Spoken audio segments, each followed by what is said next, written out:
Ok, como bien nos decía fuera de micrófonos Carlos, va a ser interesante, ¿verdad, Carlos? Este libro porque de alguna manera nos da una perspectiva nueva de lo que son las profecías bíblicas, ¿no? Sí, Miguel, este es un nuevo libro y sería bueno que también lo tengan algunos seminarios como una nueva perspectiva en cuanto a lo que es las profecías bíblicas, y va a ayudar a comprender mucho más en cuanto al punto de vista escatológico, ¿no, Miguel? Así es. Bueno, vamos a conversar entonces con Fabricio sobre el contenido de este libro. Hola, Fabricio, háblanos un poco de tu libro, ¿no? Bueno, vamos a empezar por un punto interesante, una nueva perspectiva acerca de la bestia, ¿no? La bestia de los final de los tiempos. Le voy a hablar de una ecuación bíblica, cómo se relaciona el libro de Daniel con el libro de Apocalipsis. Bueno, usted ya sabe, el libro de Daniel capítulo 7 nos habla acerca de 4 bestias, que son las siguientes: un león, un oso, un leopardo y una cuarta bestia más misteriosa. Sabemos que cada bestia es alegoría de un imperio, cada bestia representa un imperio, ¿no? Muchos estudiosos bíblicos ya están de acuerdo sobre las 3 primeras bestias, no hay problema. La cuarta bestia es más controversial. Acerca de las 3 primeras, el león simboliza el imperio Babilonia, ¿no? El oso, el imperio Medo-Persia. El leopardo, Yaván, conocido como el imperio greco, pero su epicentro es la Turquía actual, ¿no? Y la cuarta bestia, ahí vamos a identificarla.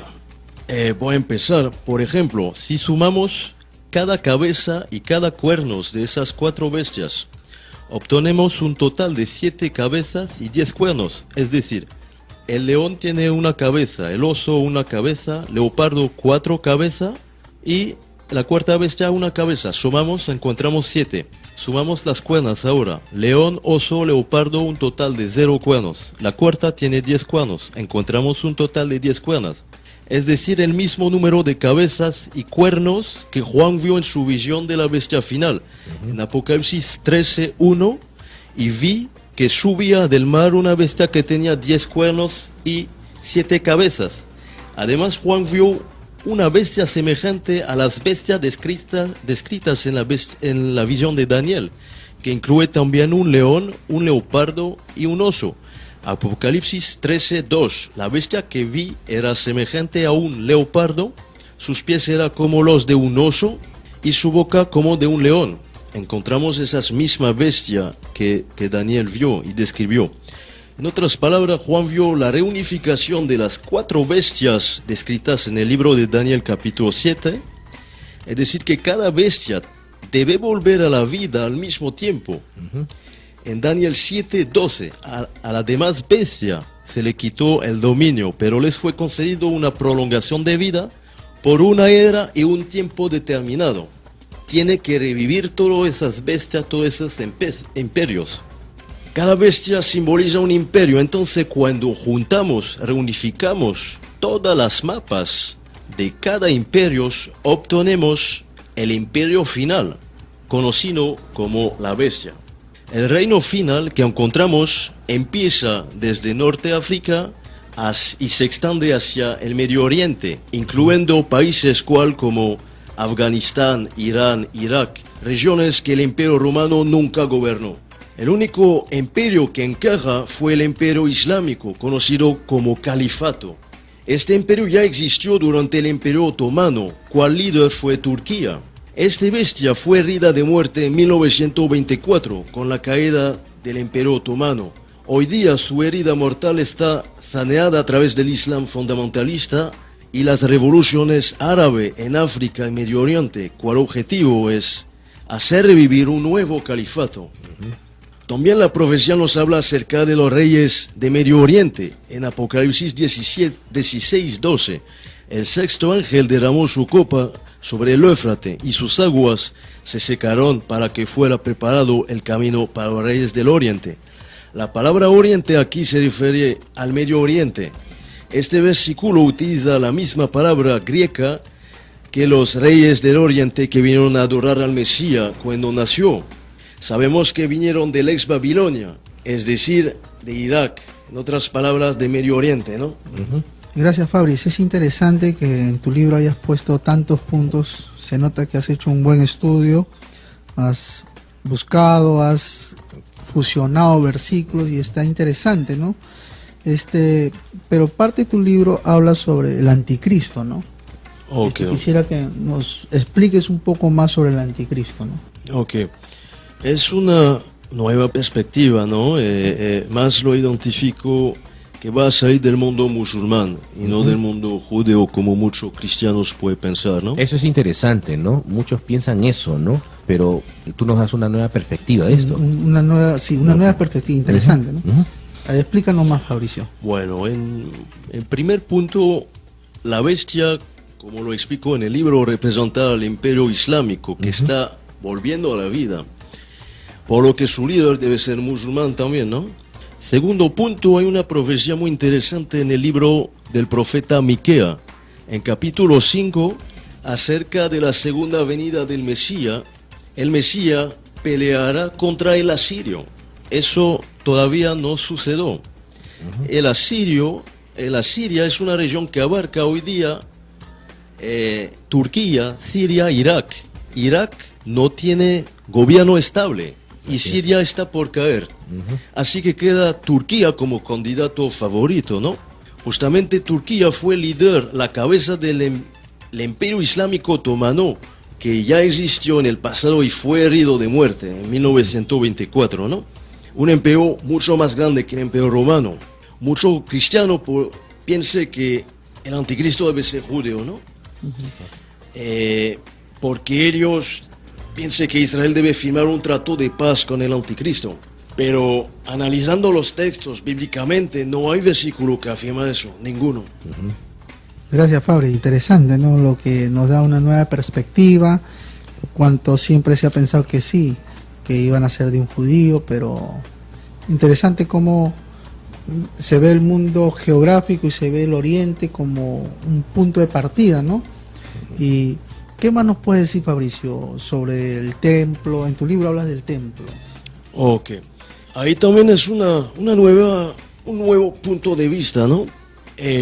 Por ejemplo, hablando en el Tanakh, en el Antiguo Testamento, en el libro de Zacarías, capítulo 6, nos habla de la reconstrucción del templo por el Mesías. Es decir, tiene que volver primero, ¿no? Y en el Pacto Renovado, en los libros de Apocalipsis o Tesalonicenses, se habla en la traducción tradicional de un templo. Investigando en los textos griegos de Apocalipsis y Tesalonicenses, se habla de la palabra naos, que no significa necesariamente templo, pero también significa santuario. Esta observación es muy interesante porque ya existe el santuario. Según los relatos israelitos, el santuario es la roca debajo de la mezquita que está encima de la fundación del segundo templo. El arca de la alianza estaba colocado sobre esta roca durante el primer templo, y en la época del segundo templo se hacían los sacrificios sobre este roca, el santuario, durante el Yom Kippur, conocido como el Día de la Expiación, una de las fiestas mayor en el judaísmo, en la Torah.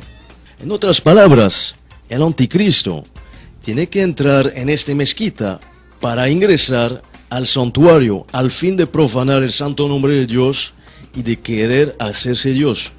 Interesante, ¿no? Así es. Vamos a continuar, desde luego, conversando con Fabricio. Tenemos que irnos a la pausa, Carlos, como tú bien sabes, de la radio, pero es interesante, de verdad, y yo estoy seguro que muchos van a ser edificados con este libro, El Islam en las profecías bíblicas, que ya además se encuentra, ¿verdad?, en nuestras tiendas. En todas las tiendas de la librería Selinka. Pueden pasar a buscarlos ahí. Así es. Nos vamos a la pausa comercial de Pacífico y regresamos con Fabricio, con Carlos, para seguir conversando de este libro que ha escrito Fabricio y que, como repetimos, ya está a la venta en nuestras tiendas de librería Selinka. Pausa de la radio y regresamos aquí en Dialogando y Opinando. Estamos en la segunda parte de nuestro programa Dialogando y Opinando. Acaban de escuchar todas las promociones que tenemos en este mes de parte de Librería Selinka. Cualquier información nos pueden llamar a nuestro teléfono central, el 428-1754. Recuerden que estamos en el centro de Lima, estamos en Miraflores, estamos también en Independencia. Y justamente ya que hemos mencionado a Miraflores, pues el día de hoy estamos con el administrador de nuestra tienda de Miraflores, Carlos Monzón, quien nos ha traído a Fabricio Estatuto. Él es francés, ha escrito este libro para los que de repente, Carlos, recién encienden la radio, ¿verdad? Este libro, El Islam en las profecías bíblicas, nos está detallando muy bien, Fabricio, sobre las profecías y de repente cambiando algunos conceptos que teníamos, ¿verdad? Respecto a esto, Carlos. Sí, como cuando comenzamos a hablar es una nueva perspectiva, ¿no? Y nos orienta al Oriente siempre, ¿no? Y nos damos cuenta que sí, el Mesías nació en el Oriente, todo sucedió en el Medio Oriente, ¿no? Y creo que ahora nuestros ojos están apuntados al Medio Oriente. Y sí, sería una buena oportunidad para que muchos estudiosos, escatólogos, puedan entender esto, ¿no? Es cierto, es importante conocer un poco el final de los tiempos, ¿verdad? Algo sí, que nos debe interesar a todos los que somos cristianos, porque tiene que ver mucho con nosotros, Carlos. Sí, tiene que ver mucho porque ya la Biblia habla de un principio y de un fin, ¿no? Y hemos escuchado mucho en cuanto a las profecías bíblicas y sabemos que ya estamos en los postreros tiempos, ¿no? En los últimos tiempos. Y bueno, este libro nos va a orientar a una nueva perspectiva y nos va a enseñar cosas nuevas, ¿no? Fabricio, bueno, sabemos que nos has hablado acerca de la bestia, del anticristo, del tercer templo, y agradecemos tu estudio que has hecho en este libro. ¿Cómo podrías concluir todo este panorama que tú estás poniéndonos, ¿no? Tenemos que poner nuestros ojos, nuestra mirada sobre el Medio Oriente. Todos los señales importantes van a venir de allá. Está acerca de pasar algo por allá, ¿no? Tengo un pequeño mensaje acerca de los falsos mesías, ¿no? Por ejemplo, en el libro Corintios, capítulo 11, versículo 4, nos habla de falso mesías y de los que predican un otro Jesús que no es conforme a la Biblia, ¿no? Que tiene otros atributos. Por ejemplo, el libro sagrado del Islam nos habla acerca de un Jesús, hijo de María, ¿no? Pero tiene atributos totalmente diferentes de los atributos bíblicos. De los que nosotros conocemos. Claro. Por ejemplo, no fue sacrificado, no ha entregado su vida, no ha resucitado, no es hijo de Dios. Es algo muy fuerte que contradice la Biblia. Y la Biblia nació antes, el libro sagrado del Islam tiene más impacto y más verdadera para sostener la palabra de Dios. Gracias, Fabricio, ¿no? Es interesante que haces un paralelo entre lo que es el musulmán y el cristianismo, ¿no? Y nos ayuda a ver un poco mejor las cosas y entender mejor las cosas en cuanto a lo profético, ¿no, Miguel? Entonces no sé si podríamos seguir. Sí, de repente algunas preguntas, ¿no?, que nuestro público nos hace llegar, Carlos. Es importante, como decías, lo que nos detalla Fabricio a través del libro, de su estudio, y algo que de repente se preguntan muchos, ¿no? Yo me lo he preguntado muchas veces, de repente tú también, ¿no? Sí, muchas veces. Así creo es, que sí. muchos oyentes. ¿De dónde saldrá la bestia, Fabricio? Es algo que siempre nos hemos preguntado. Ok. Hay dos bestias, la bestia que sale del mar, que representa un imperio, una multitud, y la bestia que sale de la tierra, que representa un hombre, el antimesías, ¿no? Así es. Si te refieres al antimesías, muy probablemente debe salir del mundo musulmán y del Medio Oriente. Acerca de la profecía del libro de Miquea, en el capítulo 5, a su retorno el Mesías peleará contra el asirio. Eso todavía no sucedió. Y el asirio, como le expliqué, es una región que abarca Turquía, Siria, Irak. Irak ya no tiene gobierno estable y Siria está por caer, así que como candidato favorita queda Turquía, y Turquía fue el líder del Imperio Otomano Islámico que ya existió en el pasado y fue herido mortalmente en 1924. Quiero decir que este Imperio Islámico tiene que revivir y está reviviendo hoy día a través del Islam fundamentalista y de las revoluciones en esos países árabes que está pasando ahora mismo. O sea, es muy probable, según lo que nos comentas, que pueda salir de Turquía. Es probable, yo no lo afirmo, pero es posible, es posible. Fabricio, tú mencionas a Babilonia en tu libro, haces una pregunta, ¿gobernará el mundo? ¿Qué representa Babilonia según tus estudios? Ok. Acerca de Babilonia hay mucha confusión, porque mucho lo ve como una multitud de ideología, otro lo ve como un lugar físico. Yo creo que el texto se refiere a un lugar físico, porque mucho ciudad babilónico o estaba llamada a la destrucción. Tenemos el ejemplo con la ciudad de Babel, con la ciudad de Sodoma, de Gomorra y la ciudad de Tiro. Y siempre Dios le compara a una ramera, ¿no? La ciudad que está cayendo en contra las leyes de Dios, lo compara a ramera y tiene el mismo destino, está llamado a ser destruido, ¿no? Entonces hay muchas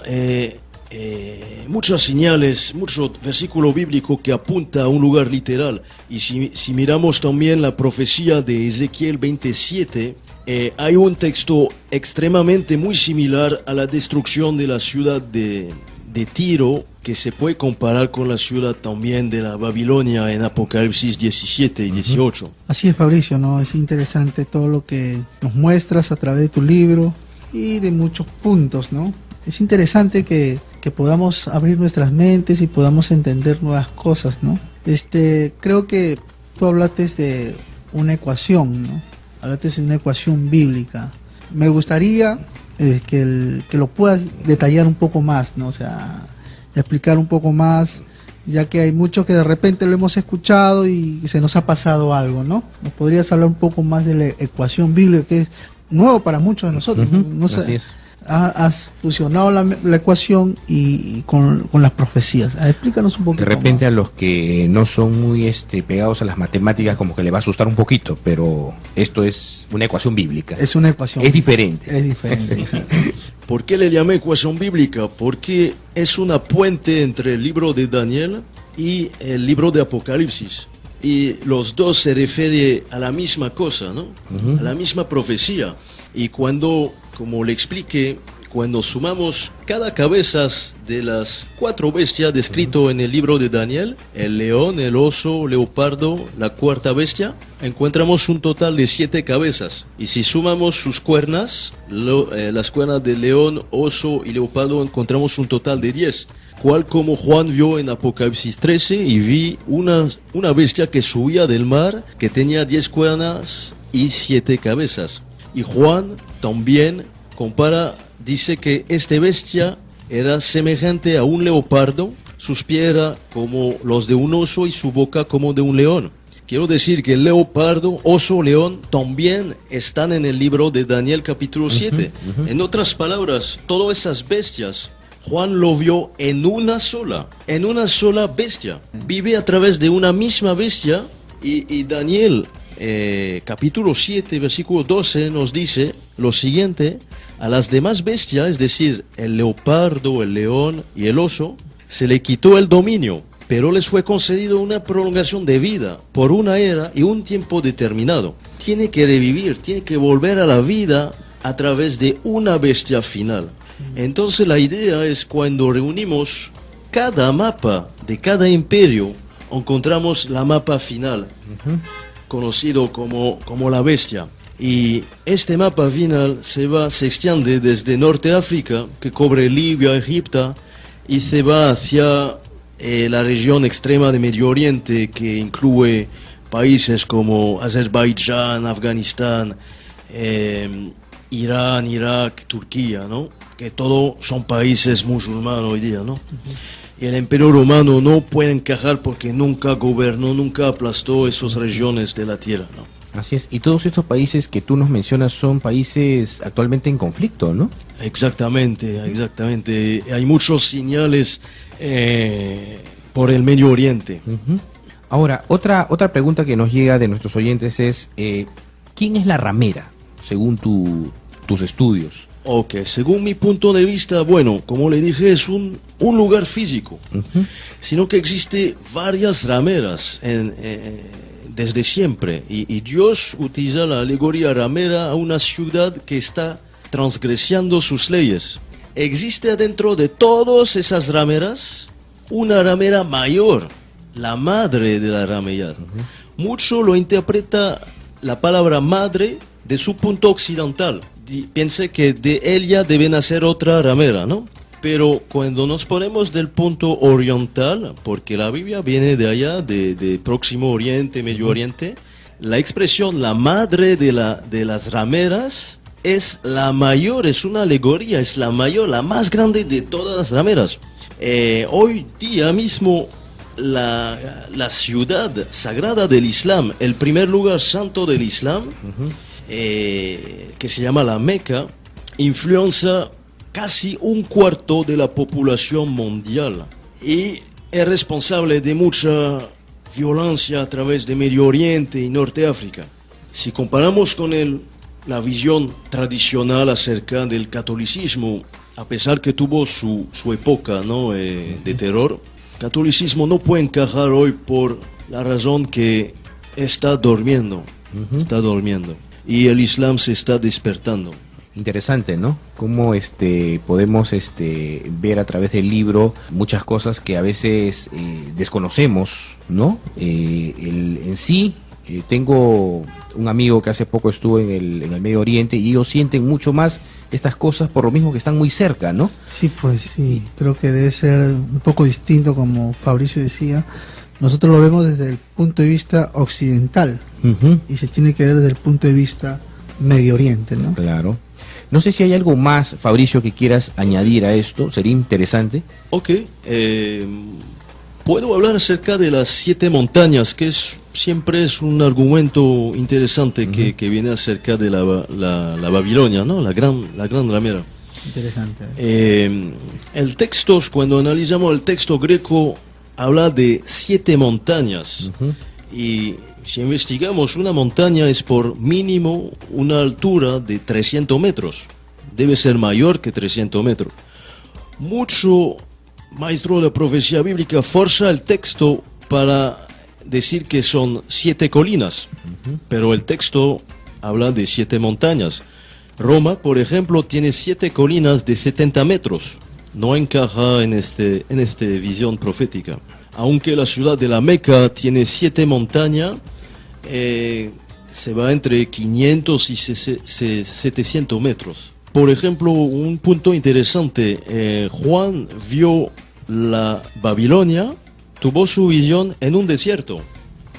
Ahí es un punto muy interesante. Muchos piensan que tuvo su visión en la luna o en otro planeta, ¿no? Pero cada vez que un profeta está llevado en espíritu en un lugar, este lugar es un lugar físico.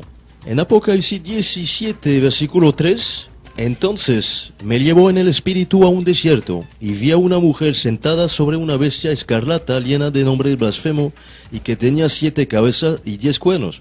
Si leemos el libro de Ezequiel 43, 5, por ejemplo, entonces el espíritu me levantó y me llevó al atrio interior y la gloria de Adonai llenó el templo.